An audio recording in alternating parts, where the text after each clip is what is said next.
श्रेय मिश्रा जी कानपुर से। श्री हरिवंश। श्री हरिवंश महाराज जी। महाराज जी, आप पूछना चाह रहे हैं कि अगर कोई भगवान का नाम लेके अपना मतलब आत्म करता है तो क्या उसको भगवत प्राप्ति होगी? नहीं, नहीं, कदापि नहीं। जो कानून के विरुद्ध है वो दंडनीय अपराध है, तो उसे अपराध का भोग भोगना होगा। कहीं भी हमारे शास्त्र में या भारतीय कानून में आत्महत्या करने की स्वीकृति नहीं है, स्वीकृति नहीं। अगर आप आत्महत्या करते हुए, उपाय करते हुए पकड़े जाए तो आपको सजा होगी। आप आत्महत्या नहीं कर सकते, ये हमारे भारतीय कानून में भी है। और भागवतिक कानून में यदि आत्महत्या करते हैं तो आप भूत प्रेत की योनि को प्राप्त होंगे, आप दुर्गति को प्राप्त होंगे, न आपकी सदगति होगी। ऐसा नहीं तो सब लोग नाम बोल करके दरिया में कूद जाएं, ऐसा नहीं है, ऐसा नहीं है। ऐसे दुर्गति को प्राप्त होगा और सदगति को प्राप्त नहीं होगा। जैसे कोई नाम ले करके पाप करे तो नरक को प्राप्त होगा और सदगति को प्राप्त नहीं होगा। ऐसे ही कि नाम से अंतिम समय में कल्याण हो जाता है तो उसकी दुर्गति हो जाएगी, वो प्रेत योनि को प्राप्त होगा, उसका बहुत अधापतन हो जाएगा। ऐसा कभी नहीं करना चाहिए। आत्महनन गति बहुत निंदनीय होती है। हाँ, वो आत्महत्या कभी उद्धार को प्राप्त नहीं होगा, कल्पों कल्पों भटकता रहेगा। इसलिए आत्म कभी किसी को नहीं करनी चाहिए, ये सबसे बड़ा अपराध है। हर समस्या का समाधान है, लेकिन हर समस्या का समाधान आत्म साइड थोड़ी कि आप हत्या कर लो, ऐसा नहीं है। क्या करोगे तो दुर्गति को प्राप्त हो जाओगे। क्यों? तुम्हारे दिमाग में विचार कैसे आया? अंतिम समय यदि भगवान का नाम स्मरण में आ जाए, अंतिम समय, आत्महत्या और अंतिम समय में बड़ा फर्क है। हमारा समय होता है अंतिम।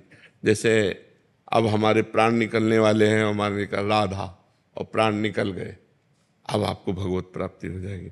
लेकिन प्राण निकालना वो अंतिम समय नहीं है, वो आत्मा है, तो उसका फिर दंड मिलेगा ना आपको। आप अपराध कर रहे हैं। आपने बोला था कि वो जैसे वो किसी मतलब जलने वाले पदार्थ का है कि वो जलाएगी।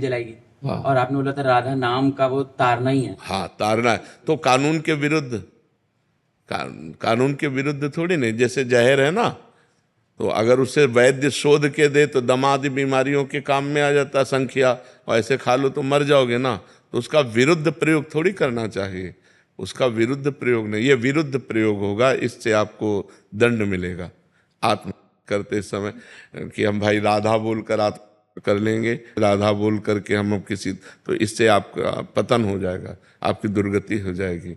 स्वतः हमारे प्राण निकल लें, फिर राधा राधा बोल लें तो हमारा कल्याण हो जाएगा। ऐसे नहीं, दुरुपयोग न करें। सद्वस्तु का दुरुपयोग नहीं करना चाहिए, ये कानून के विरुद्ध है। जतिन जी न्यू दिल्ली से। श्री हरिवंश।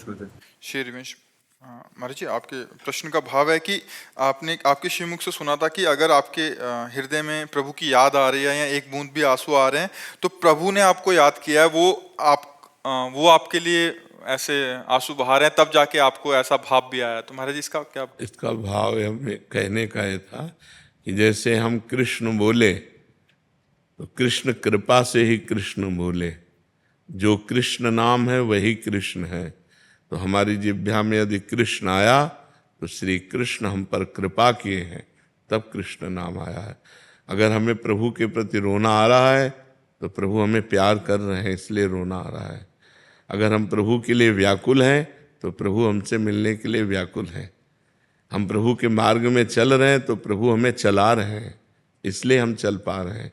तो सर्वस्व कृपा ही है, सर्वत्र कृपा ही है, सर्वस्व कृपा ही है। भक्त का सर्वस्व कृपा ही है। भगवान की कृपा से मार्ग में आना, भगवान की कृपा से नाम जप होना, भगवान की कृपा से संत जन मिलना, भगवान की कृपा से भगवत कथा वार्ता मिलना, भगवान की कृपा से ही भगवान के चिंतन में डूबना, ये सब कृपा से ही है। ये भाव कहने का है।